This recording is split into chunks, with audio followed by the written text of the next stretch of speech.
चिखली तालुक्यातील भोकर येथे श्री गणेश मूर्ती प्राण प्रतिष्ठेची 10वा वर्धापन दिन मोठ्या उत्साहात आणि भक्तिमय वातावरणात साजरा करण्यात आला आहे। या निमित्ताने गावातून भव्य मिरवणूक काढण्यात आली। या मिरवणुकीत पंचक्रोशीतील भाविक आणि भजनी मंडळींनी मोठ्या संख्येने सहभाग घेतला। मिरवणुकीनंतर गणेश मंदिरात धार्मिक कार्यक्रमाचे आयोजन करण्यात आले। भजनी मंडळींनी सादर केलेले भजन आणि भारूड यामुळे संपूर्ण परिसर भक्तिमय झाला होता। तसेच उपस्थित भाविकांसाठी प्रवचनाचेही आयोजन करण्यात आले होते।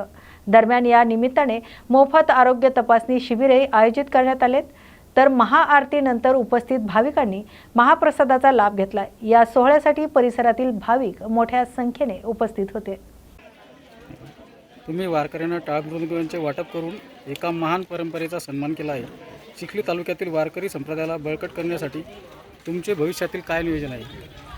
खऱ्या अर्थानं महाराष्ट्र हा खऱ्या अर्थानं संतांची भूमी आहे। त्यामध्ये आपण ज्या जिल्ह्यामध्ये राहतो तो जो जिल्हा आहे तो संत गजाननाचा आहे, राष्ट्रमाता माँसाहेब जिजाऊचा आहे आणि संतांनी दिलेले आशीर्वाद, संतांनी दिलेले आज याच महाराष्ट्रानं आपल्याला गीता दिली, या महाराष्ट्रानं ज्ञानेश्वरी दिली, याच महाराष्ट्रानं छत्रपती शिवरायासारखं अमूल्य रत्न दिलं आणि एक महाराष्ट्राचा एक राजा की त्या राजाच्या स्वराज्यावर त्यांनी स्वराज्य स्थापन केलं आणि त्या स्वराज्य स्थापन करून खऱ्या अर्थानं आज जो भारताचं संविधान आहे ते संविधान खऱ्या अर्थानं बाबासाहेबांनी लिहित असताना सांगितलं की माझ्यापुढं संविधान लिहित असताना छत्रपती शिवाजी महाराजाचा इतिहास होता आणि खऱ्या अर्थानं धार्मिक काम करत असताना आपण पाहतो टाळ मृदुंग दिंड्या हे काम करत असताना धार्मिक क्षेत्र जेवढं वाढेल त्या ठिकाणी धार्मिक क्षेत्र वाढल्यानंतर समाज हा खऱ्या अर्थानं चांगल्या दिशेने त्या ठिकाणी मार्गक्रमण करत असतो। म्हणून सामाजिक क्षेत्र ही आपली आवड ठेवली पाहिजे आणि त्या पद्धतीने काम करण्याचा प्रयत्न माझा असतो। वारकरी संप्रदाय जर वाढला तर खऱ्या अर्थानं या धर्तीवरती आपण म्हणतो 33 कोटी देवाची ही धरती आहे आणि या धर्तीवरती धार्मिक कार्य वाढणं ही फार आवश्यकता आहे। कोरोनासारखं संकट आलं, अनेक महामाऱ्या आल्या, परंतु या देवाधिकांच्या आशीर्वादानंच खऱ्या अर्थानं हा महाराष्ट्र हा देश त्या ठिकाणी वाचला आहे। गेले 5 वर्षापासून इथं दिंडी आणतो। माझं माहेरच आहे भोकर, त्याच्यामुळे माहेरात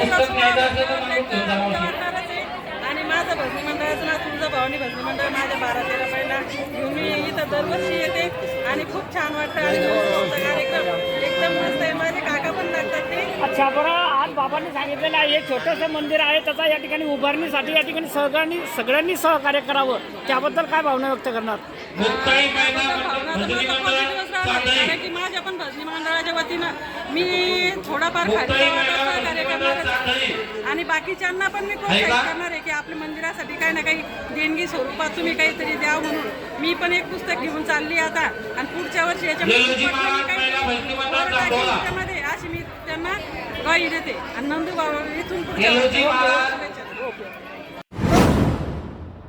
नाशिक जिल्ह्यातील येवला तालुक्यातील सायगाव येथे विविध विकास कामांची भूमिपूजन आणि लोकार्पण सोहळा पार पडलाय। विविध शासकीय योजनांतून मंजूर झालेल्या कामामुळे गावाच्या विकासाला चालना मिळणार आहे। सायगाव येथे 33 लाख रुपये निधीतून उभारलेल्या तलाठी कार्यालयाच्या नव्या इमारतीचं लोकार्पण करण्यात आलंय। तसेच रामवाडीतील श्रीराम मंदिरासमोर 10 लाख रुपये निधीतून बांधलेल्या सभा मंडपाचं लोकार्पणही करण्यात आलंय। याशिवाय रोकडोबा मंदिर परिसरातील सभा मंडप, दलित वस्तीतील व्यायामशाळा इमारत तसेच जिल्हा परिषद प्राथमिक शाळेच्या दुरुस्ती आणि स्वच्छतागृहाच्या कामाचं लोकार्पण करण्यात आले। त्याचबरोबर सुमारे 70 लाख रुपये निधीतून उभारण्यात येणाऱ्या प्राथमिक आरोग्य केंद्राच्या नवीन इमारतीचं भूमिपूजनही करण्यात आले। यावेळी गावच्या सर्वांगीण विकासासाठी छगन भुजबळ यांच्या नेतृत्वाखाली विकास कामे सुरू असल्याचं सांगण्यात आले। कार्यक्रमाला पदाधिकारी, कार्यकर्ते आणि ग्रामस्थ मोठ्या संख्येने उपस्थित होते। या बातमीची सविस्तर माहिती घेतली आहे नाशिक येवला प्रतिनिधी प्रवीण पाटील यांनी। नाशिक जिल्ह्यातील येवला तालुक्यात एका बाजूला पर्यावरण संवर्धनासाठी मोठ्या प्रमाणात वृक्ष लागवड करण्यात येत असताना दुसऱ्या बाजूला वन्य प्राण्यांच्या हालचालीमुळे ग्रामस्थांमध्ये भीतीचं वातावरण निर्माण झाले। येवला तालुक्यातील रेंडाळे ग्रामपंचायत हद्दीत महात्मा गांधी रोजगार हमी योजनेअंतर्गत मोठ्या प्रमाणात वृक्ष लागवड करण्यात आली आहे। या वृक्ष लागवडीची माजी खासदार समीर भुजबळ यांनी ग्रामस्थांसोबत पाहणी केली। यावेळी पर्यावरण संवर्धनासाठी लावलेल्या विविध प्रजातीच्या रोपांचं जतन आणि संगोपन करण्याचे आवाहन करण्यात आले।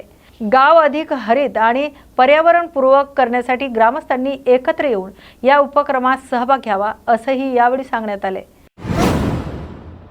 नाशिक जिल्ह्यातील येवला तालुक्यातील चिंचोडी येथील जिल्हा परिषद पूर्ण प्राथमिक शाळेत आदिवासी समाजासाठी जनजागृतीपर नाटिकेचं सादरीकरण करण्यात आले. महाराष्ट्र शासनाच्या विविध योजनांची माहिती समाजापर्यंत पोहोचवावी या उद्देशाने हा उपक्रम आयोजित करण्यात आला होता. या नाटिकेमधून शबरी घरकुल योजना, गावाअंतर्गत रस्ते विकास, व्यायामशाळा उभारणी तसेच महिला बचत गटामार्फत मिळणाऱ्या कर्ज आणि आर्थिक सहाय्य योजनेची माहिती प्रभावीपणे मांडण्यात आली.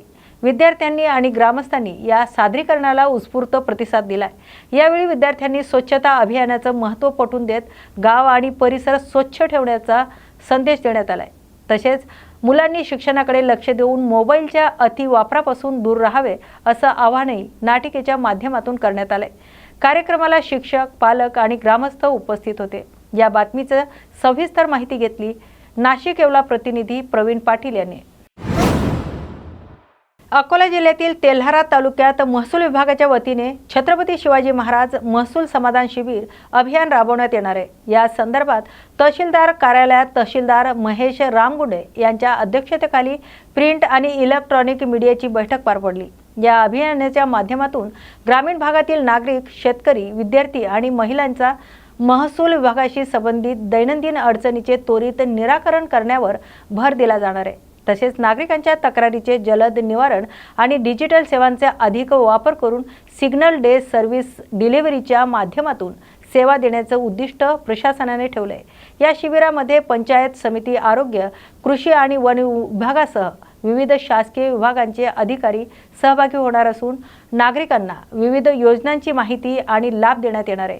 तेल्हारा तालुक्यात हे महसूल समाधान शिबिर मंडळनिहाय आयोजित करण्यात येणार असून मार्च, एप्रिल आणि मे महिन्यात टप्प्याटप्प्याने ही शिबिरे घेण्यात येणार आहे. या शिबिरांचा जास्तीत जास्त नागरिकांनी लाभ घ्यावा असं आवाहन तहसीलदार महेश रामगुंडे यांनी केले. या बातमीची सविस्तर माहिती घेतली आहे तेल्हारा प्रतिनिधी राजेश पाटील खारोडे यांनी. न्यूज मराठी मध्ये आपलं स्वागत आहे. आज तेल्हारा तहसीलमध्ये माननीय तहसीलदार साहेबांच्या दलनात साहेबांची आज छत्रपती शिवाजी महाराज राज्योत्सव अभियान शिबिराचा पहिला टप्पा गाठत आहात. सर, आपण या शिबिराच्या पहिल्या टप्प्यामध्ये विद्यार्थी, दारिद्र्यरेषेखालील काही असणारे गोरगरीब, ज्येष्ठ नागरिक आणि शेतकरी या संदर्भात आपण कोणकोणत्या योजना त्यांना देणार आहात? महाराष्ट्र शासन, महसूल व वन विभाग तसेच माननीय महसूल मंत्री महोदयांच्या सूचनेनुसार आम्ही दिनांक 7/3/2026 रोजी पाथर्डी मंडळ तसेच पुढील कालावधीत तालुक्यातील 6ही मंडळांमध्ये आम्ही छत्रपती शिवाजी महाराजस्व अभियान टप्पा क्रमांक 1चं आयोजन केलेलं आहे. या अभियानामध्ये प्रामुख्याने महसूल विभागांच्या ज्या 15 सुविधा आहेत त्याचा आम्ही लाभार्थ्यापर्यंत लाभ पोहोचवण्याचा प्रयत्न करणार आहोत. यामध्ये विद्यार्थ्यांसाठी दाखले, निराधार तसेच दिव्यांग लोकांसाठी सामाजिक जी आमची योजना आहे निराधार योजना त्याचा लाभ, 7/12 संबंधी ज्या काही त्रुटी असतील, 7/12मध्ये राहिलेलं क्षेत्रफळ असेल किंवा नावात दुरुस्ती असेल त्या संबंधातील त्यांचे अर्ज, आता नव्याने ज्या अधिसूचना किंवा अकृषक बाबतीत आलेलं आहे त्यासंबंधी मार्गदर्शन, तसेच काही लोकांनी अकृषक कामासाठी लोकांकडनं छोटे छोटे भूखंड असेल किंवा अनधिकृतपणे खरेदी केलेले आहेत किंवा ते स्टॅम्प पेपरवरती खरेदी केलेले आहेत परंतु त्याच्या नोंदी अजूनपर्यंत 7/12वरती आलेल्या नाहीत, अशा अकृषक प्लॉट घेणाऱ्या व्यक्तींसाठी आपण कॅम्पचं आयोजन केलेलं आहे. यासाठी सहाय्यक निबंधकसुद्धा त्या ठिकाणी हजर राहणार आहेत. तर या अशा विविध योजना महसूल विभागाशी संबंधित तसेच इतर विभाग जसे की पंचायत समिती, तालुका कृषी अधिकारी कार्यालय, आरोग्य विभाग यांच्यामार्फतसुद्धा तिथे स्टॉल लावण्यात येणार आहेत आणि त्यांच्या विभागामार्फतसुद्धा विविध योजनांचा लाभ देण्याचा प्रयत्न आम्ही करणार आहोत. याकरता आम्ही तालुक्यातील सर्व शेतकरी बांधव, विद्यार्थी, नागरिकांना असे आवाहन करतो की या मंडळामधील आपण या कॅम्पमध्ये हजर राहून आमच्या या सर्व सेवांचा आपण लाभ घ्यावा, म्हणजेच या शिबिरांचं फलनिष्पत्ती आम्हाला मिळेल व आम्हाला याबद्दल लोकांना सेवा दिल्याचं समाधानसुद्धा मिळेल. धन्यवाद. छत्रपती संभाजीनगर जिल्हा अधिकारी कार्यालयात आज आयोजित पत्रकार परिषदेत शासन आपल्या दारी उपक्रमाअंतर्गत विविध लोकहितांच्या निर्णयाची माहिती देण्यात आली. जिल्ह्यातील गरजू आणि गरीब विद्यार्थ्यांसाठी बुक बँक सुरू करण्यात आली असून आतापर्यंत सुमारे 3000 विद्यार्थ्यांना पुस्तकांचं वाटप करण्यात आले. जिल्ह्यातील ग्रामपंचायतींना शाळांसाठी कपाट उपलब्ध करून देण्याबाबत पत्र देण्यात आले. विद्यार्थ्यांच्या शैक्षणिक सोयींसाठी पुढाकार घेण्याचं आवाहनही करण्यात आले. एप्रिल महिन्यापासून जनगणना प्रक्रिया सुरू होणार असून त्यासाठी संबंधित कर्मचाऱ्यांना प्रशिक्षण देण्याचं काम सुरू असल्याची माहिती यावेळी देण्यात आली. दरम्यान 7 मार्चपासून शासन आपल्या दारी ही मोहीम सुरू होणार आहे, तर एप्रिल आणि मे महिन्यातही ती सुरू राहणार आहे. तसेच पेट्रोल तुटवड्याबाबतही पसरत असलेल्या अफवांवर विश्वास ठेवू नये. जिल्ह्यात पेट्रोलचा साठा मुबलक असल्याचंही जिल्हा अधिकाऱ्यांनी स्पष्ट केलंय. या बातमीची सविस्तर माहिती घेतली संभाजीनगर प्रतिनिधी माधव खिल्लार यांनी. काम गावातलं झालं पाहिजे, पुन्हा नागरिकांना किंवा शेतकऱ्यांना त्रास नाही झाला पाहिजे, या उद्देशानं माझा भर चाललाय. जे की आता ते मुद्दे आहेत त्याने हेडक्वार्टरला राहणे न राहणे, अपडाऊन करणारे लोक, कधी आता माझ्या प्रत्येक मीटिंगमध्ये मी काय बोलतो, मला त्याने आता ह्युमन बिईंग म्हणून प्रशासनाचा घटक म्हणून लोकांसोबत आता कुठल्याही शेतकऱ्यांचं तलाठी भेटला नाही म्हणून सातबारा भेटण्याचं आता काही ते राहिलं नाही. आता फक्त तलाट्यांचं कधी आहे, अनुदान वाटप आहे, फेरफार आहे, नैसर्गिक आपत्ती आहे, इलेक्शन आहे किंवा आता पाणी टंचाई आहे, ते तलाट्याने त्यांच्यासोबत राहायला पाहिजे आणि तो गावकऱ्यांसोबत प्रशासनिक प्रतिनिधी म्हणून असणं, याच्यासाठी तो आमचा आग्रह चालू आहे. त्यामध्ये आपण बऱ्यापैकी सुधारणा केली, पण आणखी पूर्ण झाली नाही हे मला मान्यच करावं लागेल, पण आणखी चांगली सुधारणा करण्यासाठी प्रयत्न करतो. हा विषय अभियानापुरता होता. दुसरा एक विषय मला तुम्हाला आमचा एक विषय आहे की शहरभर पेट्रोल पंप पेट्रोलची टंचाई, पेट्रोलच्या बाबतीमध्ये कुठलीही टंचाई, कुठलंही असं सिग्नल टंचाईच्या बाबतीमध्ये आलेला नाहीये. त्याच्यामुळे लोकांनी पॅनिक होण्याची काही गरज नाहीये. बरेचसे पेट्रोल पंप बंद झाले. नाही बघा, लोक पेट्रोल पंपावर आल्यामुळे कदाचित कन्फ्युजन झालं असेल, पण काय परिस्थिती सांगा. जो हमारे आज की डेट में पाइपलाइन है वो कंटिन्यूअस ऑपरेशन में है और उससे संबंधित जो टैंक लॉरी द्वारा बाकी सारे जिसमें हमारा संभाजीनगर जिला आता है, जो सप्लाई आ रही है वो कंटिन्यूअसली है और स्मूथ है. कोई भी किसी तरीके का डेपो में हमारे शॉर्टेज नहीं है. प्रोडक्ट से रिलेटेड जितना टैंकेज रहता है लगभग 10 से 11 दिन का टैंक जो स्टॉक कवरेज है वो फुल है. जहाँ तक बात करेंगे जो पैनिक जो रूमर्स वगैरह मार्केट में फैले जिसकी वजह से पैनिक बाइंग हुई, उसका कारण वही है कि मतलब व्हाट्सएप मिडिल ईस्ट में जो कंडीशन चल रही है उसका लोग यहाँ पे गलत इंटरप्रिटेशन ले रहे हैं. और जहाँ तक अभी जो आज की सुबह डेट में कुछ पेट्रोल पंप्स पे अगर स्टॉक खत्म हुआ, उसका रीजन ये था कल हॉलीडे था, प्लस 1 फरवरी को भी संडे बैंक अवकाश होने की वजह से जो डेपो बंद था, जिसकी वजह से डीलर स्टॉक बिल्डअप नहीं कर पाए. वही एक मात्र रीजन है जिसकी वजह से कुछ पेट्रोल पंप इक्का दुक्का आपको मिलेंगे जो जिले में आज की इस डेट में ड्राई. लेकिन ज्यादातर पेट्रोल पंप पे पावर वाला जो पेट्रोल जो रेट ज्यादा है वही वो है अवेलेबल, और जो सस्ता है वो लोग साधा अवेलेबल नहीं है. सादा पर जो कॉस्टली है वो मिल रहा है, जो पावर जो है 2 महीने बाद में क्राइसिस हो सकता है. फिलहाल तो 2 महीने नहीं सर, हमारे पास कोई भी आपल्या मार्फत एवढंच जाऊ द्या की अफवावर विश्वास ठेवू नका. प्रशासनाशी कन्सर्न करा दोन्ही बाबतीमध्ये, म्हणजे टंचाई असेल किंवा तिकडे अमुक झालं तमुक झालं लगेच लोक पॅनिक होतात. आपल्याकडचा कंट्रोल रूम आपण इस्टॅब्लिश केलाय. सप्लाय जवळच आहे. जिल्हा मॅनेजमेंट डिझास्टर मॅनेजमेंट अधिकारी आपण. छत्रपती संभाजीनगर महापालिकेचे आयुक्त जी श्रीकांत यांनी घेतलेल्या पत्रकार परिषदेत शहागंज परिसरातील अतिक्रमण कारवाई दरम्यान हस्तक्षेप केल्याच्या आरोपावरून MIMच्या एका नगरसेवकांविरुद्ध अपात्रतेची प्रक्रिया सुरू करण्यात आल्याची माहिती दिली.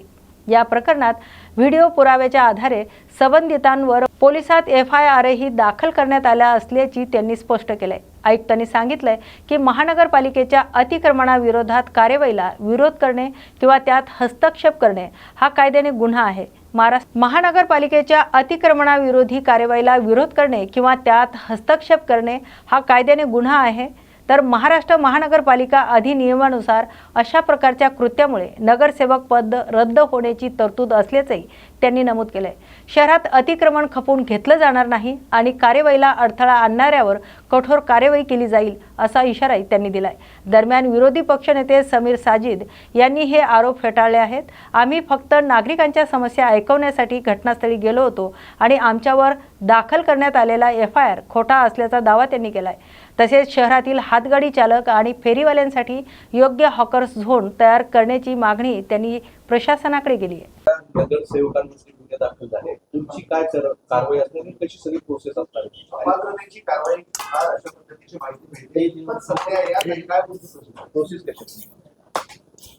छत्रपती संभाजीनगर महानगरपालिका क्षेत्रामध्ये बरेच जे अतिक्रमण किंवा अनधिकृत बांधकाम आणि विशेष करून रस्त्याला अडथळा ठरणारी जे काही अतिक्रमण आहे हे सर्व काढीत असताना कोणीही आणि विशेष करून सन्मान्य नगरसेवक किंवा नगरसेविका त्यामध्ये हस्तक्षेपही करता येत नाही. या अनुषंगाने ते निवडणुकीच्या साठी उभं राहत असताना त्यांची नॉमिनेशन फॉर्ममध्येच त्यांनी शपथपत्रामध्ये मला हा कायदा ज्ञात आहे, महाराष्ट्र महानगरपालिका अधिनियम सेक्शन 10(1)(ड) या अनुषंगाने जर मी या ठिकाणी अतिक्रमणाला प्रोत्साहन देणे किंवा अतिक्रमण कारवाई करीत असताना हस्तक्षेप करणे हे जर कृत्य आढळल्यास माझ्या नगरसेवक पद रद्दबातल होऊ शकतं.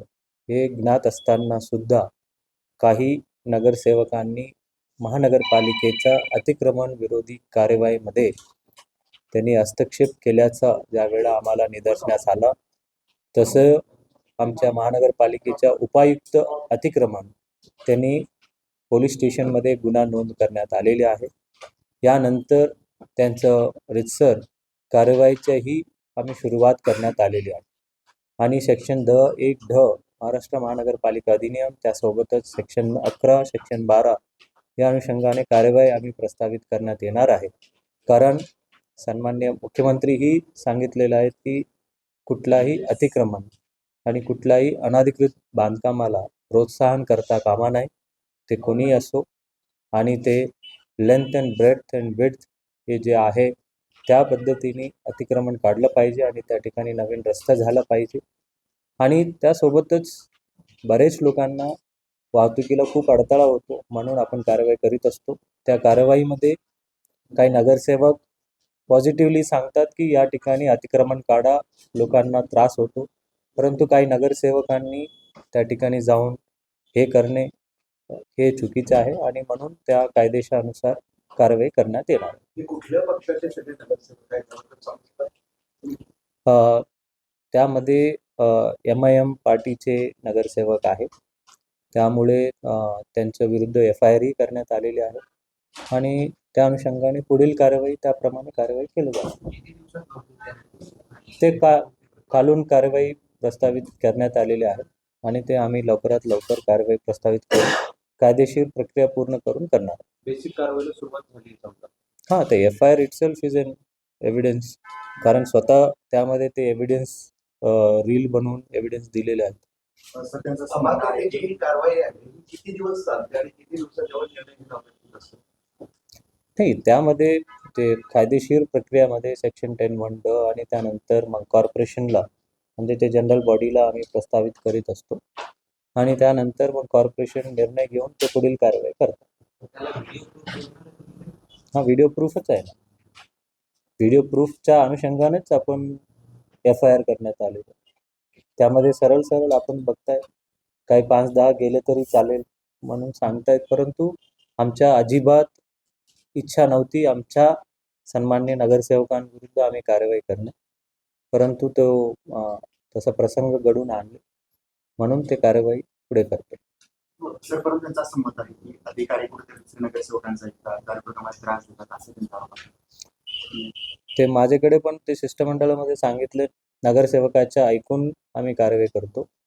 बरोबर काही नगरसेवक अतिक्रमण काढा म्हणून ज्या नगरसेवक सांगतात त्या नगरसेवकांचं तर आम्ही 100% ऐकणारच. आणि ज्या नगरसेवक अतिक्रमण काढू नका यांना प्रोत्साहन द्या म्हणणारे तर आम्ही त्यांचं तरी ऐकणार नाही. आणि त्या त्या एरियाचा प्रभागाचे नगरसेवक सांगतात, काही लोक जाहीरपणे सांगतात, काही लोक मेसेज करून सांगतात, तुम्हाला समोर येता येत नाही परंतु तुम्ही ह्या अतिक्रमण काढा. काही नगरसेवक तरी समोर उभं राहून सांगतात, कारण त्यांना ज्ञात आहे की या अतिक्रमणामुळे किती त्रास आहे. बरेच वाहतुकीला म्हणजे ॲम्ब्युलन्स, फायर इंजिन्स आणि या सर्व गोष्टी त्या ठिकाणी पोहोचतात येत नाही. बऱ्याच ठिकाणी गोल्डन टाईम असतो आणि काही लोकांना त्या ठिकाणी घरी सकाळी गाडी लावल्यानंतर रात्री गाडी काढेपर्यंत ते हाऊस अरेस्ट असतात. अशा पद्धतीच्या परिस्थिती आहे आणि तो तरी या शहरामध्ये खपून घेतलं जाणार. सर हिंदी में अरे ऐसा हिंदी नहीं आता मराठी हिंदी आती है.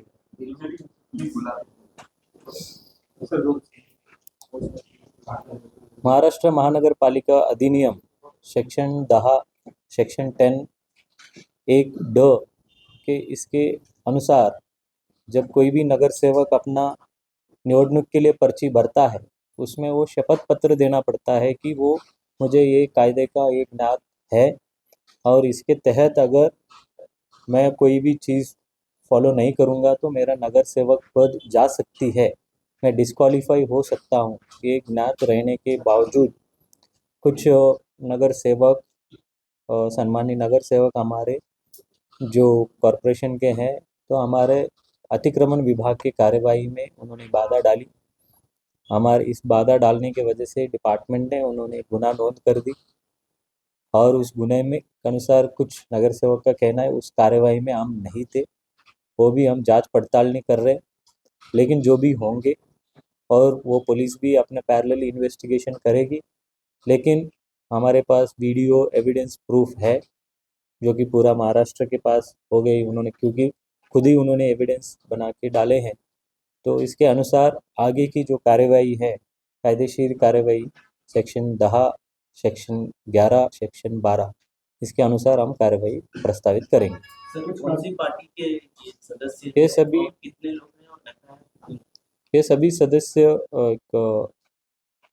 AIMIM पार्टी से है और वो लोगों ने वहाँ पे जाके हमारे अतिक्रमण टीम को बाधा डाली है अतिक्रमण निकालने में और उन्होंने हस्तक्षेप किया, ऐसा उनका डिपार्टमेंट का कहना है और उसके हिसाब से हम आगे की कार्रवाई करेंगे. कितने लोगों को अभी तक की इनिशियली आई थिंक तकरीबन 40 लोगों पे है.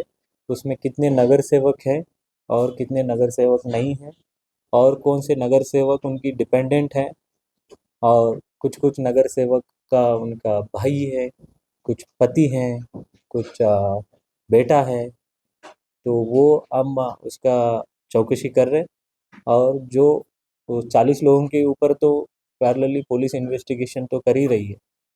और लेकिन जो कॉरपोरेशन के महाराष्ट्र महानगर पालिका अधिनियम सेक्शन 10 एक ड तहत वो कौन से नगर सेवक और उनके जो रिश्तेदार हैं, वो जो डायरेक्टली रिश्तेदार हैं, उनके ऊपर उनके खिलाफ एक कार्रवाई प्रस्तावित करेंगे. सर कुछ वो लोगों का कहना है कि ये कोई पार्षद के कहने पर की गई. पार्षद के कहने पर हम नहीं करते. जो हर एक पार्षद जो है वो उनका कहने का पूरा अधिकार है और हम तो बोलते हैं कि जो तुम सही चीज़ रास्ते पे आके भी हमसे रुबाब से बोल ही सकते हो कि कोई पार्षद आके बोलना कि मेरे प्रभाग में जो ये अतिक्रमण हो रहा है ये जाहिर से निकालो, वो पार्षद का तो गलती नहीं हो सकता. लेकिन अगर वो पार्षद बोलने के बाद कार्रवाई करने के टाइम पे अगर कोई हस्तक्षेप कर रहा है तो उसके हस्तक्षेप करने के बाद मेरे पास जो कायदा है अगर मैं वो इस्तेमाल ना करूँ तो फिर वो गलत होगा. सर कोई भी घटना जब घटती है सिटी में, आलोचित घटना जब घटती है उसके बाद ही कुछ राइट होती है, ये देखा गया. वो आपको मीडिया को वो अट्रैक्टिव पॉइंट मिल जाता है, लेकिन हमारा हर दिन कार्रवाई होती रहती है. आई कैन गिव विद दैट एविडेंस. बट जब कोई एरिया में हो जाती है तो वो प्रायोरिटी आपको वहाँ पे ज़्यादा दिखती है। अदरवाइज रेगुलरली हम कार्रवाई अभी भी आपको अभी ये दे रहे हैं। कल कार्रवाई हुई थी क्या, शायद आपने कवर नहीं किया, लेकिन कार्रवाई होती है। लेकिन अलग अलग जगह पे कार्रवाई होती है, लेकिन जब एक पर्टिकुलर एरिया में ऐसा घटना घट जाती है तो वो वहाँ पे इमीडिएटली सभी फोर्सेस एक जगह पे आके कार्रवाई करते हैं। Thank you. धुळे जिल्ह्यातील शिरपूर तालुक्यात खुर्दे येथे दुधात भेसळ असल्याचा संशय व्यक्त करण्यात आलाय। अन्न व औषध प्रशासन विभागाने या प्रकरणाची तपासणी सुरू केली आहे। खुर्दे येथील एका कुटुंबाने दूध उकळल्यानंतर त्यातून रबरासारखा पदार्थ तयार झाल्याचा दावा केलाय। यानंतर संबंधित विभागाला तक्रार करण्यात आली। तक्रारीनंतर अन्न आणि औषध प्रशासनाच्या पथकाने तातडीने घटनास्थळी जाऊन संबंधित दूध विक्रेत्याच्या गोठ्याची आणि राहत्या घराची तपासणी केली। यावेळी तपासणीसाठी दुधाचे नमुने ताब्यात घेण्यात आलेत। हे नमुने प्रयोगशाळेत तपासणीसाठी पाठवण्यात येणार असून अहवाल आल्यानंतर पुढील कायदेशीर कार्यवाही केली जाईल अशी माहिती अधिकाऱ्यांनी दिली। या कार्यवाहीत शिरपूर शहर पोलिसांचेही सहकार्य असून प्रकरणाची पुढील चौकशी सुरू आहे। मी आशा बोरसे सकाळी रात्री दूध घेतलं, सकाळी गरम करायला ठेवलं, असं रबडासारखं तुटत होतं, गोळा झाला रबडासारखं, आणि मी घरच्या लोकांना दावलं तर रबडासारखं गोळा झाला। आज सकाळी खर्देगाव तालुका शिरपूर येथील ईश्वर बोरसे यांच्या घरी दूध तापत असताना ते चिकट पडून एक घट्ट पदार्थ तयार झाला अशी एक तक्रार प्राप्त झाली। त्यात भेसळीच्या संशयावरून आम्ही श्री बोरसे यांच्या घरी भेट देऊन सदर पदार्थ नमुन्याकरता सर्वेलन्स नमुन्याकरता घेतला आणि त्यांच्या घरी जे दूध टाकणारे व्यक्ती आहेत बालदे गावातील श्री पाटील यांच्या घरी जाऊन त्यांच्या गोठ्याची व त्यांच्या घराची तपासणी केली आणि त्या ठिकाणी त्यांनी रात्री कलेक्ट करून सकाळी जे दूध वितरित केलं त्यापैकी जे दूध शिल्लक होतं त्यातील नमुना तपासणीसाठी घेण्यात आला। सदर दोन्ही नमुने आम्ही प्रयोगशाळेला विश्लेषणासाठी पाठवू आणि त्या अनुषंगे आम्ही पुढील कारवाई करू। सदर कारवाई वेळी आम्हाला पोलीस स्टेशन शिरपूर आणि बाविस्कर सर यांचं मोलाचं सहकार्य लाभलं। महाराष्ट्र राज्य वीज वितरण कंपनी लिमिटेडच्या नव्या सोलार धोरणाविरोधात चंद्रपुरात सोलार व्यावसायिक आणि कामगारांनी जिल्हा अधिकारी कार्यालयावर मोर्चा काढत निषेध व्यक्त केलाय।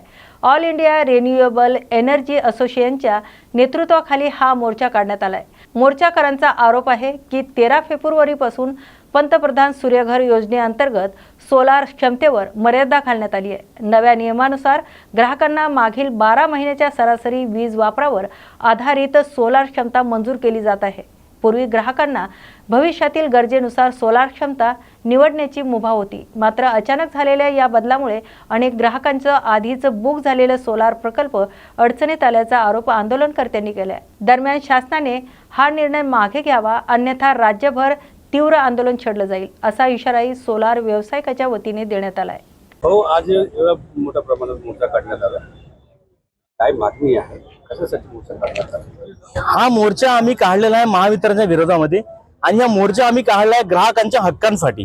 कारण 13 फरवरीला जो महावितरणाने आदेश काढला आहे की आता ग्राहक आपल्या इच्छेनुसार फोन क्षमता निवडू शकत नाही। महावितरण त्याला त्याच्या 12 महिन्याच्या सरासरी वीज वापराच्या अनुसारच त्याला सोलर क्षमता निवडू शकतो। विचार केला तर पहिले 10 किलोवॅट पर्यंत ऑटो लोड साठी महावितरणनी आम्हाला मंजुरी दिली होती, म्हणजे कोणताही ग्राहक 10 किलोवॅट पर्यंत सोलर क्षमता कोणतीही प्रक्रिया न काही करता त्याला डायरेक्ट ऑटो एक्सटेन्शन मिळत होतं, पण ती सुद्धा त्यांनी हटवलं। मग त्यांनी ते 5 किलोवॅट केलं, न सांगता 5 किलोवॅट केलं आणि आता यांनी हा निर्णय आणलेला आहे, ज्याच्यामुळे ग्राहक जे आहे आपल्या गरजेनुसार फोन क्षमता लावू शकत नाही। ह्या निर्णयाचा आम्ही विरोध करतो आणि हा विरोध ताबडतोब मागे घ्यावा अशी त्यांना विनंती करतो। पोर्टलमध्ये काही माहिती दिली होती? पोर्टलमध्ये यांनी कोणतीच माहिती दिली नाही आहे। कुणाला माहिती न देता, कुणाला विचारात न घेता, कोणतेही आदेश असं न काढता त्यांनी सरळ पोर्टलवर हे नियम लागू केले आहे। किती दिवस असतात तुमच्या आंदोलन करणार? आता 13 फेब्रुवारीपासून आतापर्यंत आम्ही काम बंद आंदोलन चालू केलं। आतापर्यंत कोणीच आम्ही लॉग इन करत नाही किंवा कोणीच नवीन ऑर्डर आम्ही करत नाही आहोत। तर समोर आम्ही त्यांना मागे पण पत्रकारांनी सांगितलं होतं की तुम्ही या निर्णयाबद्दल विचार नाही करणार तर आम्ही रॅली काढू, तशी आम्ही रॅली काढली आहे। समोर आम्हाला काही अपेक्षित उत्तर नाही मिळालं तर आम्ही प्रत्येक जिल्ह्याच्या ठिकाणी आम्ही तीव्र आंदोलन करून हंगर स्ट्राईक करणार आहोत।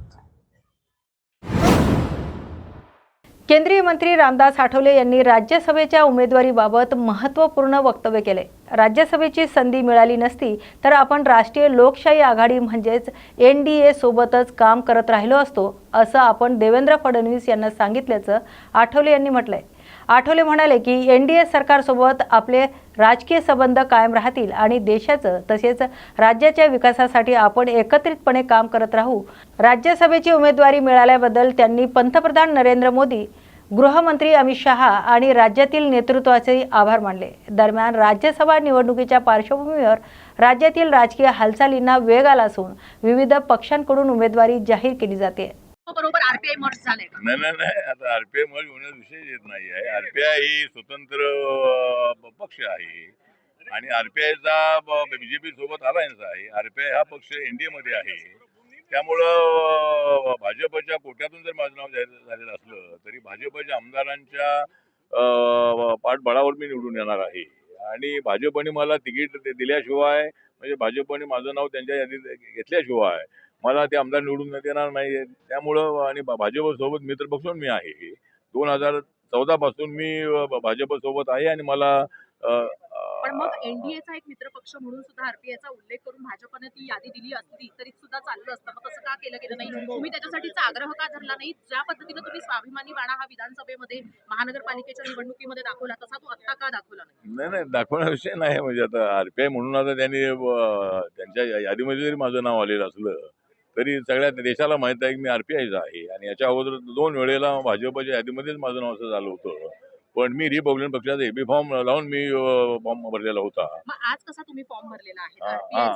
आज मी असा जो फॉर्म भरलेला आहे तो RPI जाऊन भरलेला आहे आणि राज्यसभेमध्ये रिपब्लिकन पार्टीचा उल्लेख करून माझं त्या ठिकाणी नाव येतं. त्यामुळे रिपब्लिकन पक्षाच्या तिकिटावर मी उभा राहिलेलो आहे पण भाजपच्या पाठीवर मी उभा राहिलेलो आहे आणि NDAच्या पाठीवर मी उभा राहिलेलो आहे. त्यामुळं मी रिपब्लिकन पक्षाचा आहे पण मी भाजपसोबत NDA मध्ये अलायन्समध्ये आहे. तुम्हाला कायम राज्यमंत्रीपद मिळतं आणि फक्त रामदास आठवलेंनाच हे राज्यमंत्रीपद दिलं जातं. प्रत्यक्षात मात्र RPIचं किंवा मग दलित समाजाचं काहीच काम होत नाही किंवा केलं जात नाही. एकमेव रामदास आठवले यांना हे उमेदवारी दिली जाते. याच्यावरनं सुद्धा पक्षात काही नेत्यांची नाराजी आहे, दलित समुदायाची नाराजी आहे. तर त्याकडे कसं पाहता? पुढची फळी किंवा पुढचा नेता का नाही किंवा का कोणाला दिलं जात नाहीये? नाही नाराजी वगैरे काही नाही आहे. म्हणजे आमच्या पक्षामध्ये कसली नाराजी नाही आहे आणि इतर समाजामध्ये आमच्या समाजामध्ये कोणाचा नाराज विषय नाही आहे. काय पॉलिटिकल लोकांना काय वाटत असेल पण असं काय नाही आहे. त्या ठिकाणी जी लिडरशिप त्या ठिकाणची आहे ती माझ्याकडेच आहे आणि मला ते तिसऱ्यांदा ती संधी मिळालेली आहे. पण महाराष्ट्रामध्ये मात्र ज्या वेळेला MLC मिळेल त्यावेळेला नक्कीच ही संधी इथल्या एका कार्यकर्त्याला मिळेल. या ठिकाणी एखादं महामंडळ मिळालं तर त्या ठिकाणी मिळेल आणि जर मला कदाचित राज्यसभा मिळाली नसती तरी सुद्धा मी देवेंद्रजींना सांगितलं होतं की मला राज्यसभा मिळाली नाही तरी मी NDA सोबत राहणार आहे. पण महाराष्ट्रातल्या माझ्या कार्यकर्त्यांना न्याय मिळणं आवश्यक आहे. त्यामुळं नक्कीच आता पुढे ज्यावेळेला महामंडळ होतील काय MLC मिळेल त्यावेळेला नक्कीच आपल्या कार्यकर्त्यांना संधी मिळेल. पण तुम्ही काही दिवसांपूर्वी असं म्हटलं होतं ते म्हणजे की प्रकाश आंबेडकरांच्या नेतृत्वाखाली सुद्धा जे काही दलित नेते आहेत त्यांनी एकत्र यायला हवं आणि एकत्रित पद्धतीनं लढायला हवं असं म्हटलं होतं. मग ती भूमिका का नाही स्वीकारली आपण? का म्हणजे अशा पद्धतीनं भाजपच्या यादीमध्ये जाण्याचा निर्णय घेतलेला आहे? नाही भाजपची यादीवर नाही आहे. भाजपची यादी म्हणजे त्यांच्या पाठीवर मी निवडून येणार आहे. त्यामुळे टेक्निकल बाब असा विषय नाही आहे आणि प्रकाश आंबेडकर आणि आम्ही सगळ्यांनी एकत्र राहावी माझी भावना आहे, माझी भूमिका आहे, समाजाची इच्छा आहे. त्यामुळे मी अनेक वेळेला भूमिका मांडलेली आहे पण प्रकाश आंबेडकरांकडून प्रतिसाद मिळत नाही आहे आणि त्यामुळे जोपर्यंत प्रकाश आंबेडकर येत नाहीत मी प्रकाश आंबेडकरांशिवाय अनेक लोकांना एकत्र करून पाहिलेलं आहे पण समाजाला त्या काही वाटत नाही आहे. त्यामुळे जोपर्यंत प्रकाश आंबेडकरांनी मी एकत्र येत नाही आहे तोपर्यंत खरं समाजाचा ऐक्य होत नाही आहे. त्यामुळं बाळासाहेब आंबेडकरांनी प्रकाश आंबेडकरांनी थोडी ऐक्याबद्दल पॉझिटिव्ह भूमिका घेतली पाहिजे आणि ती भूमिका घेतली तर आमची एक मोठी ताकद उभी राहू शकेल.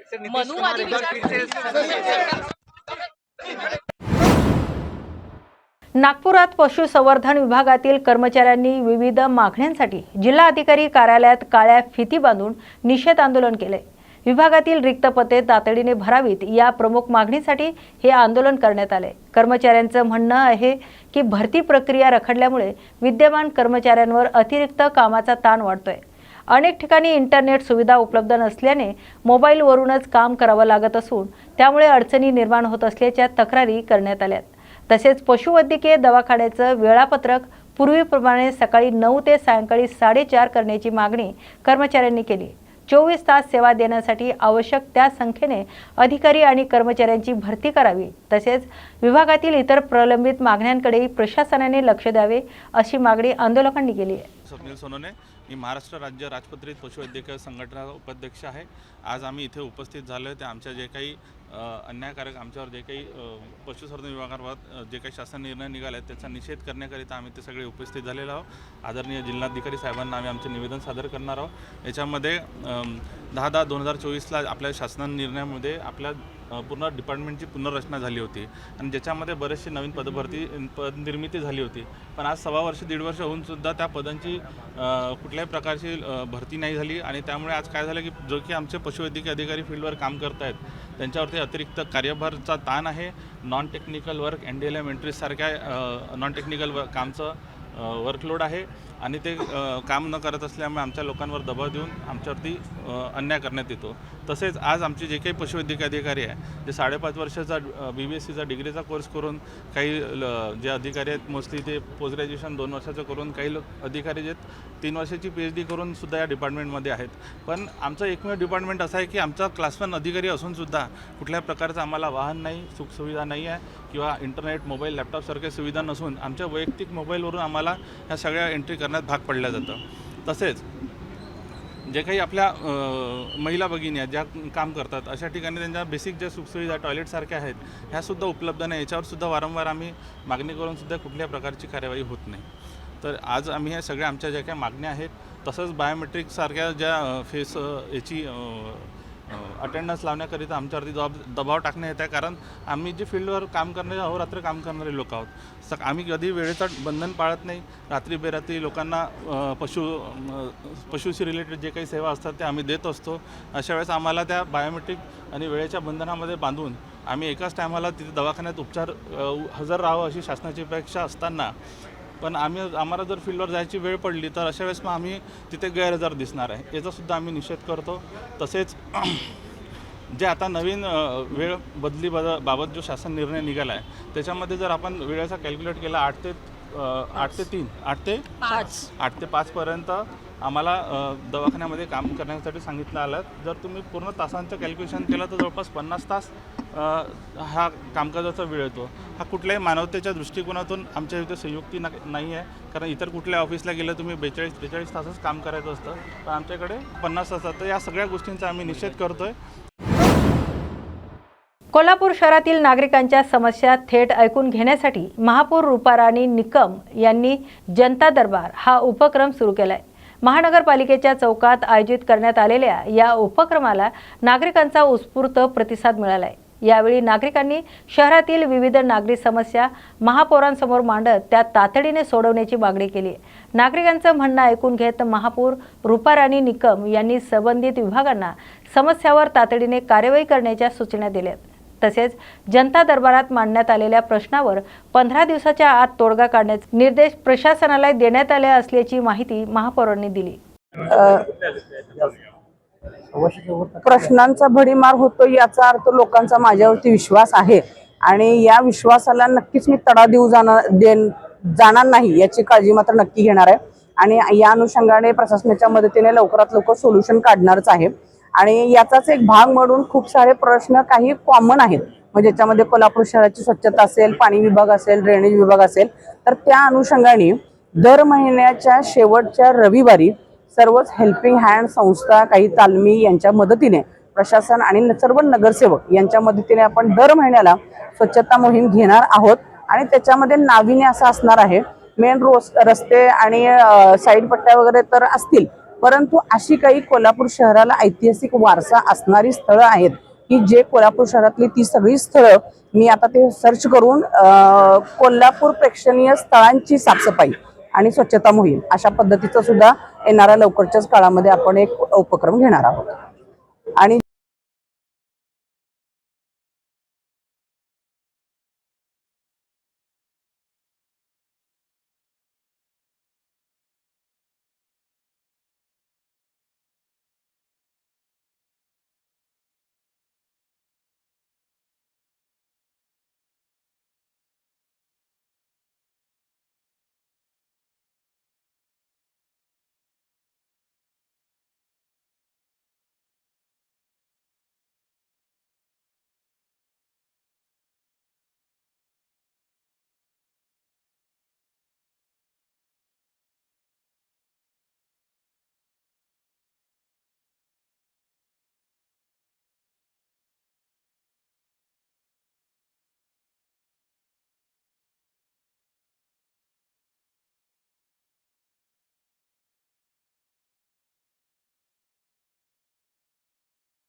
बुलढाणा जिल्ह्यातील सामान्य रुग्णालयात बसवण्यात आलेल्या MRI मशीन गेल्या 8 महिन्यापासून कार्यान्वित न झाल्याने मनसेने प्रशासनाला अल्टिमेटम दिलाय.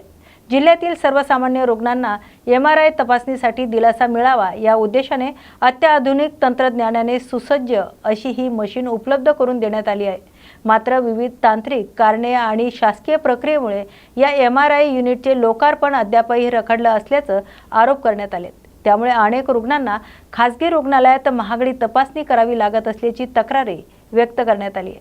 दरम्यान येत्या 8 दिवसात MRI युनिट सुरू न झाल्यास या युनिटचा ताबा घेऊन खासगी तंत्रज्ञानाच्या मदतीने ते सर्वसामान्य रुग्णांसाठी सुरू करण्यात येईल असा इशारा मनसेचे नेते अमोल रिंडे यांनी दिला आहे. बुलढाणा जिल्ह्यामध्ये मुख्यालयाच्या ठिकाणी सामान्य रुग्णालय या ठिकाणी MRI युनिट 8 महिन्यापासून कार्यान्वित झालेलं आहे आणि या युनिटचा काही तांत्रिक अडचणी सांगत आहे. गोरगरिबाला त्या ठिकाणी बाहेर जाऊन 8 ते 10 हजार रुपये खर्च येत आहे आणि लाखो रुपये खर्च करून करोड रुपये खर्च करून शासनाने फक्त ती का शोभेची वस्तू ठेवलेली आहे का? आमचा सरकारला इशारा आहे, 8 दिवसात जर हे MRI युनिट जर सुरू नाही केलं तर मनसे त्या ठिकाणी ताबा घेऊन आम्ही खाजगी टेक्निशियन आणून त्या लोकांना गोरगरिबांना मोफत सुविधा देण्याचं काम करू. हा इशारा समजा किंवा अल्टिमेट समजा. बातम्या गावाकडच्या या बातमीपत्रात आपण येथेच थांबतोय. अशाच नव्या आणि ताज्या बातम्या पाहण्यासाठी पाहत रहा न्यूज मराठी 24/7. नवा भारत नवा विचार.